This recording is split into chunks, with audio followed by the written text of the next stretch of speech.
राष्ट्रपति के अभिभाषण पर धन्यवाद प्रस्ताव Shri Akhilesh Yadav ji. Sir, you all explain the entire speech of Rahul Gandhi. On which route, sir? Sir, how can you explain the speech? You are not going to touch the. Sir, Anurag Thakur has given entire speech. There is no touch on his speech. Only Rahul Gandhi's speech was explained. Why, sir? Why, sir? Why, sir? Explain, sir. मैं अध्यक्ष जी श्री अखिलेश यादव जी। मैं अध्यक्ष जी का धन्यवाद देना चाहता हूँ।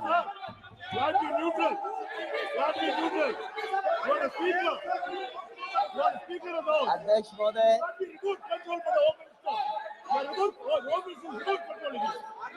अध्यक्ष महोदय, अखिलेश यादव अध्यक्ष जी। महोदय, अध्यक्ष महोदय, मैं सबसे पहले आपका धन्यवाद देना चाहता हूं कि आपने मुझे अपनी पार्टी की तरफ से राष्ट्रपति जी के भाषण बोलने का मौका दिया है। अध्यक्ष जी, सत्ता पक्ष और विपक्ष दोनों लगातार अपनी बात रख रहे हैं। मैं सबसे पहले अध्यक्ष जी आपको और आपके साथ साथ सभी चुने हुए सांसदों को मैं बधाई और शुभकामनाएं देना चाहता हूं। साथ ही साथ मैं सबसे पहले देश के उन सभी समझदार और ईमानदार मतदाताओं को धन्यवाद जिन्होंने लोकतंत्र को एक तंत्र बनाने से रोका।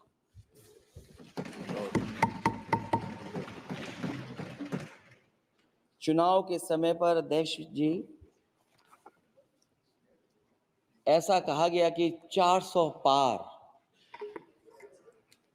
मैं समझदार जनता को फिर एक बार धन्यवाद दूंगा और मैं कुछ कहना चाहता हूं कि आवाम ने तोड़ दिया हुकूमत का गुरूर, दरबार तो लगा है पड़ा गमगीन में बेनूर है पर। अध्यक्ष महोदय, दरबार तो लगा है पर बड़ा गमगीन बेनूर है और पहली बार ऐसा लग रहा है हारी हुई सरकार विराजमान है। जनता कह रही है चलने वाली नहीं सरकार। अध्यक्ष महोदय, जनता कह रही है चलने वाली नहीं, ये गिरने वाली सरकार है। और क्योंकि ऊपर से जुड़ा कोई तार नहीं, नीचे कोई आधार नहीं, अधर में जो है अटकी हुई वो तो कोई सरकार नहीं। दरअसल पूरा इंडिया समझ गया है कि इंडिया ही प्रो इंडिया है। इस चुनाव में इंडिया अलायंस की नैतिक जीत हुई है। ये पीडीए इंडिया की सकारात्मक राजनीति, पॉलिटिक्स जो पॉजिटिव है, पॉजिटिव पॉलिटिक्स की जीत हुई है। ये इंडिया पीडीए की सोशल जस्टिस मुहिम की विक्ट्री है। 2024 का परिणाम हम इंडिया वालों के लिए जिम्मेदारी से भरा पैगाम भी है।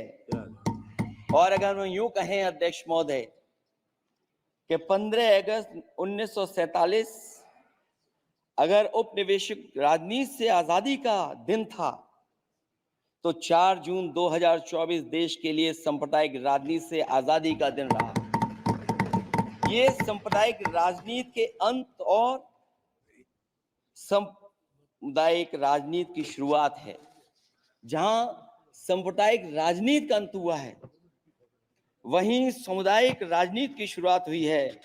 सबसे अच्छी बात हुई ये है कि इस चुनाव में सांप्रदायिक राजनीति की हमेशा के लिए हार हो गई।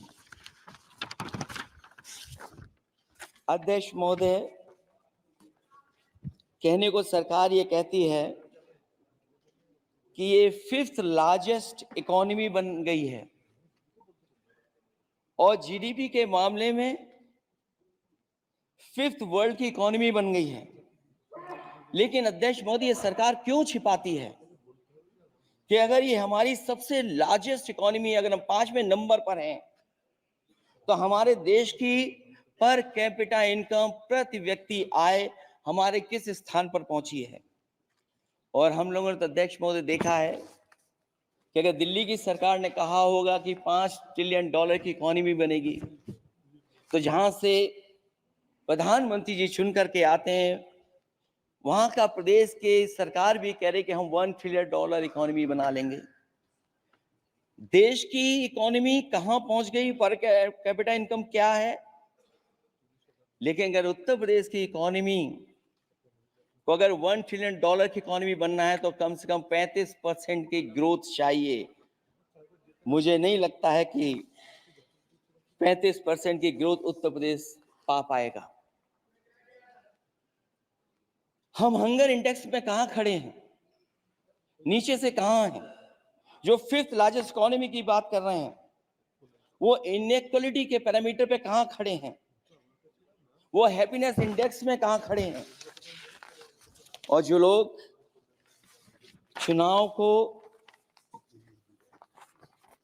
अपने तरीके से मोड़ते हैं, मैं उन्हें कहना चाहता हूं कि अध्यक्ष महोदय, इस चुनाव के परिणाम ने तोड़ने वाली राजनीति को तोड़ दिया है और जोड़ने वाली राजनीति की जीत हुई है। इस चुनाव में धन छल बल की नकारात्मक राजनीति की शिकस्त हुई है। ये चुनाव जो देश का हुआ, ये सकारात्मक राजनीति का नया दौर शुरू हुआ है। इस बार प्रो कॉन्स्टिट्यूशन वालों की जीत हुई है। हम मानते हैं संविधान ही संजीवनी है, उसी की जीत हुई है। ये संविधान मंथन में संविधान रक्षकों की जीत हुई है। अब ऊपर से नीचे की राजनीति का अंत हो गया है। अब नीचे से जो समाज की जो आवाज उठेगी, वही राजनीति का आधार बनेगी।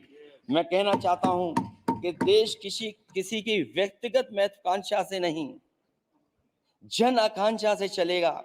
मतलब अब मनमर्जी नहीं, जनमर्जी चलेगी। इस चुनाव का बड़ा पैगाम यही है।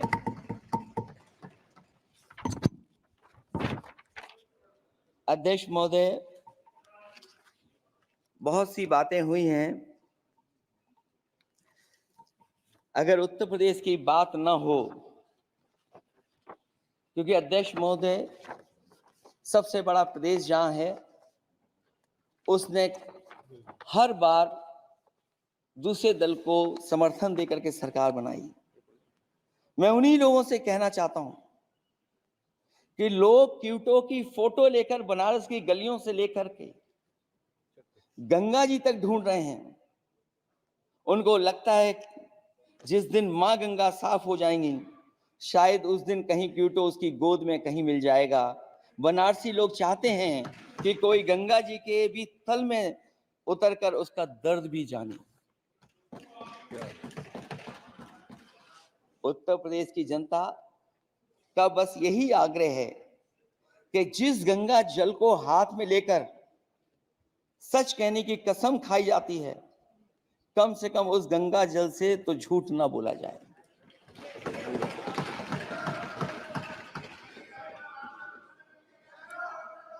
जहां विकास के नाम पर खरबों रुपए की लूट का राज खोलते भ्रष्टाचार के गड्ढे प्रदेश का नाम खराब कर रहे हैं, वहीं पहली बारिश में ही टपकती हुई छत और गिर चुकी स्टेशन की दीवार बेईमानी की निशानी बन गई है।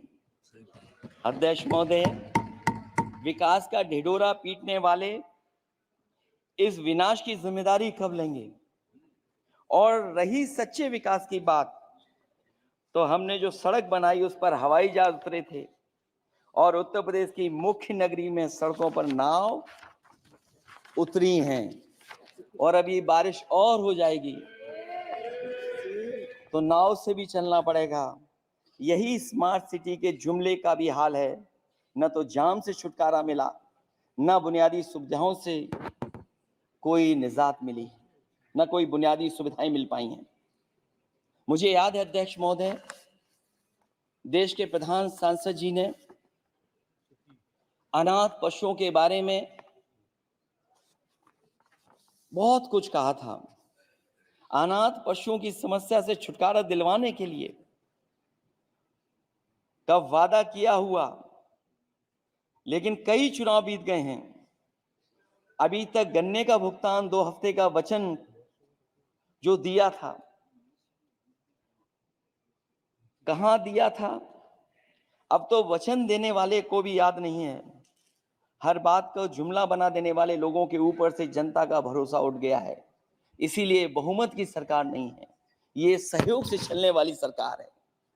डबल इंजन के नाम पर उत्तर प्रदेश को टकराहट के सिवा कुछ हासिल नहीं हुआ है। उत्तर प्रदेश में प्रभुत्व की लड़ाई 2 लोगों को आपस में लड़ा रही है, लेकिन उसकी मार जनता को सता रही है।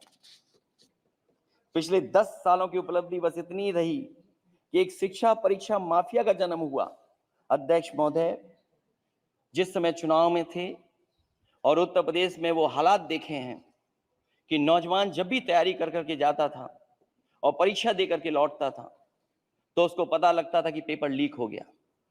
और उत्तर प्रदेश में केवल एक पेपर लीक नहीं हुआ है, जितनी भी परीक्षाएं हुई हैं सब पेपर लीक हुए हैं।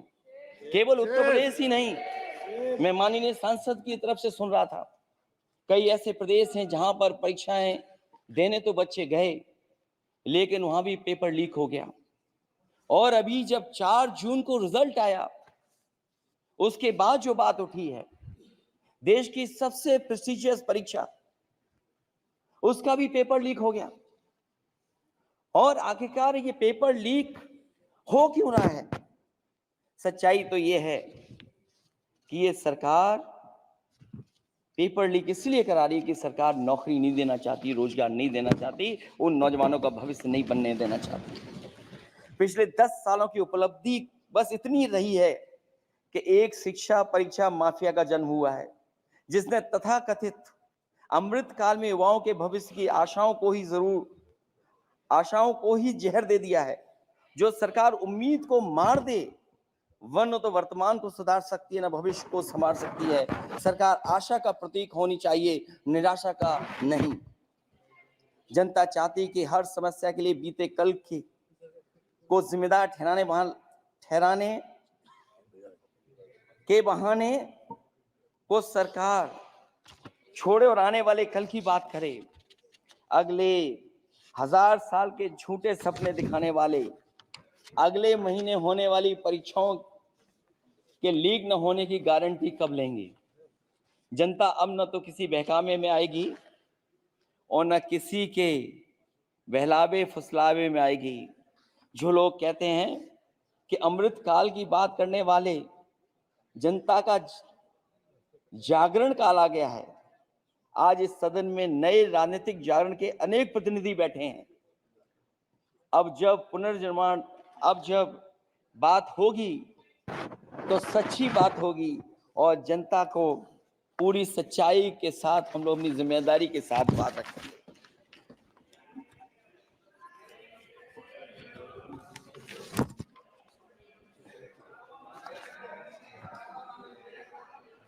अध्यक्ष महोदय, एक जीत और हुई है, एक जीत और अध्यक्ष महोदय हुई है। मैं जानता हूं सत्ता पक्ष बैठे वाले लोग समझ गए होंगे। अयोध्या की जीत भारत के परिपक्व मतदाता की लोकतांत्रिक समझ की जीत है।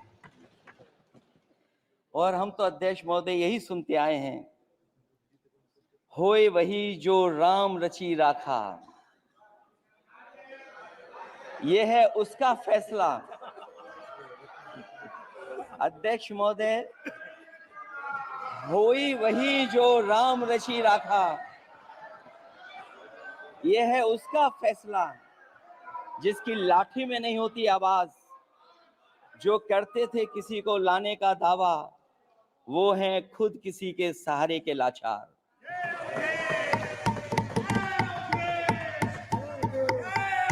अध्यक्ष महोदय,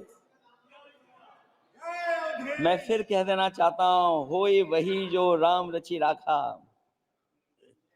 यह है उसका फैसला जिसकी लाठी में नहीं होती आवाज। जो करते थे किसी को लाने का दावा, वो हैं खुद किसी के सहारे के लाचार।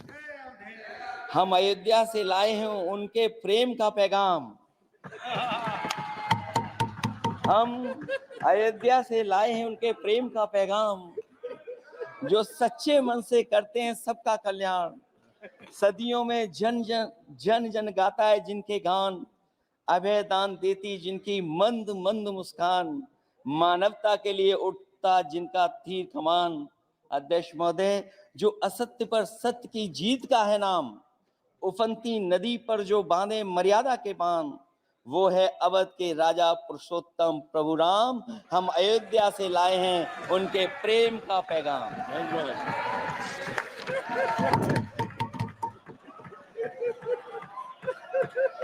अध्यक्ष महोदय,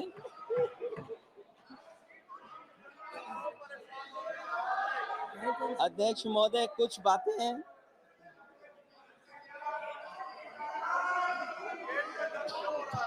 अध्यक्ष महोदय, कुछ बातें समय और काल से परे होती हैं। इसलिए आज यहां उत्तर प्रदेश के सदन में पढ़ा गया एक शेर याद आ गया, जो तब सही था, अब और सही साबित हो रहा है। इजाजत हो अध्यक्ष जी तो मैं अर्ज करूं। हजूरे आला आज तक खामोश बैठे इसी गम में। हजूरे आला आज तक खामोश बैठे हैं इसी गम में। महफिल लूट ले गया कोई जबकि सजाई हमने। योगी जी के लिए, योगी जी के लिए।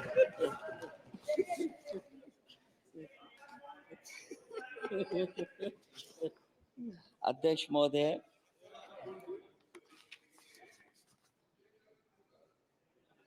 मैं मॉडल ऑफ कंडक्ट जब चुनाव हुआ, लागू हुआ, उस समय मैंने देखा कि कुछ लोगों पर मेहरबान रही सरकार और कमीशन भी।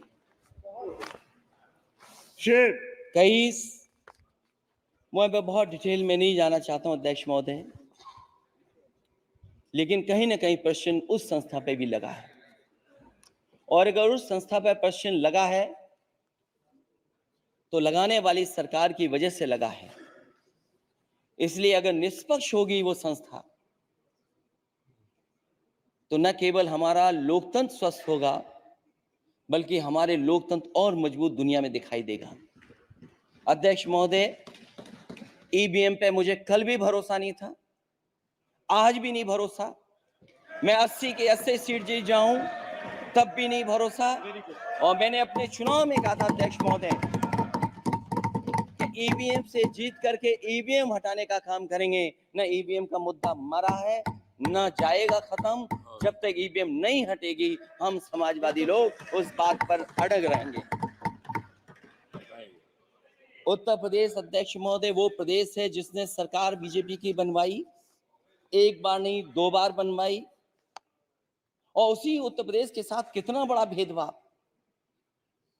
उत्तर प्रदेश के साथ बड़ा भेदभाव।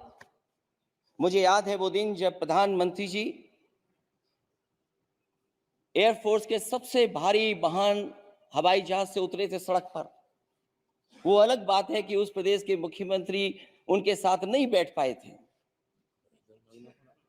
लेकिन वो एक्सप्रेस वे जो बना था, और आज भी जो उत्तर प्रदेश में बन रहे हैं, वो उत्तर प्रदेश के बजट से बन रहे हैं। लेकिन दिल्ली की तरफ से कोई एक्सप्रेस वे अभी नहीं दिया गया है। न केवल इंफ्रास्ट्रक्चर में भेदभाव हुआ है, बल्कि हमें याद है कि प्रधानमंत्री जी ने बड़े पैमाने पे गांव गोद लिए थे। और सोचिए, अगर देश के प्रधान सांसद अगर किसी गांव को गोद ले लें और उस गांव की तस्वीर न बदले, तो शायद मैं नहीं समझता हूं कि किसी गांव की तस्वीर 10 साल में बदली होगी। मुझे वो गांव जिसको उन्होंने गोद लिया, जो प्रधानमंत्री जी की आदर्श योजना थी उसके तहत जो गोद लिया गया था गांव, वो 5 वर्ष पहले खूब शोर हुआ था कि बनारस शहर की तरह डोमरी में चमचमाने लगेगा एक गांव। हकीकत में कुछ नहीं हुआ। उसकी दुर्दशा वैसी की वैसी है, जैसे था गांव वैसे ही का वैसा है। टूटी सड़कें, कच्ची पगडंडियां, उखड़े और टूटे हुए ईंट के खंजे, बदहाल हैंडपंप, पावरलूम और पंखे के जाली के कारखाने को आखिर कब तक रफ्तार मिलेगी जो उस गांव में काम होता था, लोग करते थे। खाली पड़े रसोई गैस के सिलेंडर, अंधाधुंध बिजली कटौती के बीच इस गांव के लोगों को हर सुबह मजदूरी की कभी ना खत्म होने वाली तलाश आखिर कब पूरी होगी। तो सोचिए, एक गांव की तस्वीर ये है। जो गांव कभी गोद लिया गया था, उस गांव की भी तस्वीर नहीं सुधर पाई है। जो भाजपा के स्मार्ट सिटी के झूठे सपने में गांव के लिए कोई जगह नहीं है। अपने गांव गोद लेने की जो बात कही थी, क्या वो भी जुमला था अध्यक्ष जी? पता नहीं जिस गांव को गोद लिया था उसका नाम भी किसी को याद है कि नहीं। मैं नाम पूछ करके किसी को शर्मिंदा नहीं करूंगा, क्योंकि अगर नाम याद है तो ये तो और भी बुरी बात है कि अपने नाम याद रखने के बावजूद भी कुछ नहीं किया। जिसे गोद लिया जाता है उसे अनाथ बनाकर छोड़ देना अच्छी बात नहीं है। और अगर तस्वीर अध्यक्ष महोदय बदली हो 10 साल में उन तमाम गोद लिए हुए गांवों की, तो मैं सत्ता पक्ष के लोगों से कहूंगा जरूर इस सदन में बात रखें, जरूर बताएं आप। जो बात कभी अध्यक्ष महोदय कास्ट सेंसस की उठी थी, हम उस कास्ट सेंसस के पक्ष में हैं कि बिना कास्ट सेंसस के सामाजिक न्याय संभव नहीं है। सबको हक दिला पाना मुश्किल है। अध्यक्ष महोदय, राष्ट्रपति जी के अभिभाषण में अग्निवीर को लेकर के जो चिंता विपक्ष की थी और देश के नौजवानों की थी, वो चिंता वैसी की वैसी बनी है। अध्यक्ष महोदय, मैं ये कहना चाहता हूं, मैं खुद मिलिट्री स्कूल से पढ़ा हूं। मेरे साथ के बहुत बड़े पैमाने पे लोग फौज में। मैंने समय समय पे जो मेरे साथ पढ़े जो सीनियर थे उनसे भी जानकारी हासिल की है। बड़े बड़े ऑफिसर से मैंने पूछा है, वो शायद आपको न बता पाए, लेकिन दबी जुबान में उन्होंने कहा है कि देश की सुरक्षा के साथ अग्निवीर जैसी व्यवस्था लागू करने से समझौता हो रहा है। अध्यक्ष महोदय, किसी भी देश की सबसे बड़ी प्राथमिकता अगर कोई है तो वो देश की सीमाओं की सुरक्षा है। अग्निवीर जैसी व्यवस्था से कभी संभव नहीं है। अध्यक्ष महोदय, हम अग्निवीर व्यवस्था को कभी स्वीकार नहीं कर सकते हैं। आज नहीं कल, कल नहीं बाद में, जब कभी भी सत्ता में इंडिया गठबंधन आएगा, अग्निवीर व्यवस्था हमेशा हमेशा के लिए खत्म हो जाएगी। अध्यक्ष महोदय, जिन्होंने कहा कि हम आय किसानों की दोगुनी कर देंगे, आज किसान पूरा देश का देख रहा है कि उसकी आय कहां दोगुनी हो गई। और जिस तरह महंगाई बढ़ी है, सरकार बताए कि महंगाई इस बढ़ने पे उसकी आय कितनी होनी चाहिए। और जो इंफ्रास्ट्रक्चर की बड़ी बड़ी बातें की गई थी कि एमएसपी लागू करने के लिए एग्रीकल्चर सेक्टर का इंफ्रास्ट्रक्चर तैयार होगा, लेकिन जहां तक मैंने उत्तर प्रदेश में देखा है, अगर इस सरकार में एक भी नई मंडी बनी हो तो मुझे सरकार बता दे। अध्यक्ष महोदय, जो इंफ्रास्ट्रक्चर एग्रीकल्चर सेक्टर में बनाने की बड़ी बात कही थी, अगर सरकार की तरफ से एक भी मंडी 10 साल में बनी हो तो जरूर सरकार बताए। जो सरकार मंडी नहीं बना सकती है उस पर एमएसपी का भरोसा कैसे कर सकते हैं, जिन्होंने एमएसपी का भरोसा दिलाया था। हम अध्यक्ष महोदय आपके माध्यम से यही कहेंगे कि जो राष्ट्रपति के अभिभाषण में लीगल गारंटी एमएसपी को मिलनी चाहिए थी, वो क्रॉप्स को नहीं मिली है। न केवल फसलों को मिले बल्कि हॉर्टिकल्चर क्रॉप्स को भी एमएसपी देने का फैसला हो, जिससे कि हमारा किसान खुशहाल हो सके। साथ ही साथ ओपीएस की बात अभिभाषण में नहीं आई है। ओल्ड पेंशन स्कीम लागू हो, जिससे हमारे तमाम सरकारी कर्मचारियों का भविष्य बन सके। और देश की एक बड़ी आबादी जहां से मैं चुन करके आता हूं, उत्तर प्रदेश, जहां बुनकर, न केवल उत्तर प्रदेश बल्कि देश के कोने कोने में बुनकर समाज के लोग बड़े पैमाने पर रह रहे हैं, लेकिन बुनकरों को जो सुविधाएं मिलनी चाहिए वो भी इस सरकार में नहीं मिल पा रही हैं। जो प्रदेश सरकारों ने कभी बुनकरों के लिए योजनाएं चलाई थी वो भी अध्यक्ष महोदय बंद कर दी हैं। मैं अंत में इतना ही कहना चाहूंगा कि इस सरकार ने नौजवानों को नौकरी नहीं दी है, नौकरी और रोजगार उनसे छीने हैं, बहुत नौकरी छीनी है। इसलिए मैं कहना चाहता हूं अध्यक्ष जी, इसलिए मैं कहूंगा कि आपके राज में न नौकरी की उम्मीद है न रोजगार, क्योंकि आपने छोटे कारोबारी तक को इतना छोटा बना दिया है कि न तो वो अपना पेट भर सकता है, न किसी को नौकरी पर रख सकता है। जो कुछ पद निकलते भी हैं तो उन पर लेटरल एंट्री के नाम से पिछले दरवाजे से कुछ खास संगी साथियों को रख लिया जाता है। आरक्षण का हक नॉट फाउंड सुटेबल के नाम पर हड़पा जा रहा है। और अध्यक्ष महोदय, आरक्षण के साथ इतनी खिलवाड़ किसी सरकार ने नहीं की होगी जितनी खिलवाड़ इस सरकार ने की है।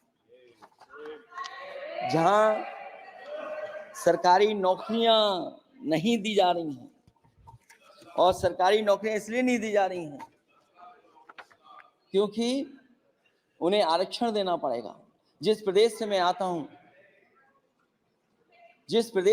हूं वहां सबसे बड़े पैमाने पे नौजवान बेरोजगार है।